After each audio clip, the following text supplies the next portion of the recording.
नमस्कार साथियों।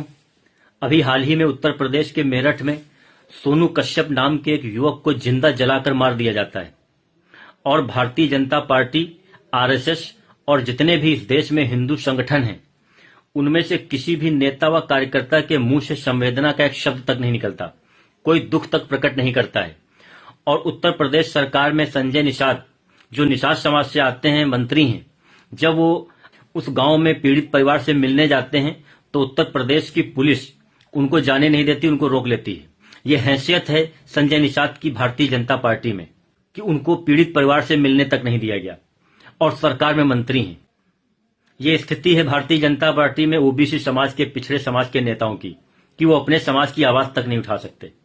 और जो लोग बांग्लादेश में हिंदुओं पर हो रहे अत्याचार और जुल्म पर अखिलेश यादव जी से सवाल पूछ रहे थे कि अखिलेश यादव जी बांग्लादेश में हो रहे हिंदुओं पर कुछ बोलते क्यों नहीं, मैं उनसे ये पूछना चाहता हूं, देश का प्रधानमंत्री हिंदू, देश का गृह मंत्री हिंदू, देश का रक्षा मंत्री हिंदू, देश की राष्ट्रपति हिंदू, फिर भी अगर बांग्लादेश में हिंदुओं पर जुल्म और अत्याचार हो रहा है तो इसकी जवाबदेही भाजपा की है और भारत सरकार की है।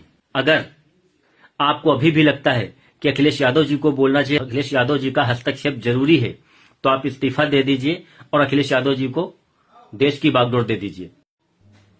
2014 के बाद से जब से भारतीय जनता पार्टी की सरकार आई है, तब से इस देश में हिंदू खतरे में चल रहा है।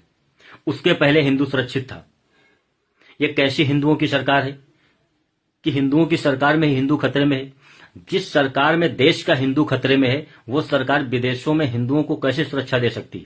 बांग्लादेश के हिंदुओं को सुरक्षा कैसे प्रदान कर सकती, जो अपने ही देश के हिंदुओं की सुरक्षा नहीं कर पा रही? अगर सोनू कश्यप की जगह कोई दूसरे की हत्या की गई होती या इस तरह से किसी के साथ जुल्म और जाति की गई होती, तो देश का मीडिया पूरे देश में आग लगा देता। सुबह से लेकर शाम तक उस पर डिबेट हो रही होती, बहस हो रही होती।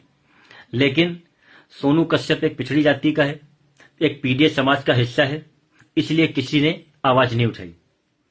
अभी 2 दिन पुरानी घटना है मध्य प्रदेश के रीवा में, जहां पर एक यादव समाज के लड़के की चोटी जड़ से उखाड़ ली गई और एक ब्राह्मण के द्वारा उखाड़ी गई, ये कहते हुए कि तुम साले ओबीसी होकर, यादव होकर हमारी चोटी रखोगे। ये घटना मध्य प्रदेश में हुई है, जहां पर भारतीय जनता पार्टी की सरकार है, जहां पर मोहन यादव मुख्यमंत्री हैं। उनके नेतृत्व में ऐसी घटनाएं हो रही हैं।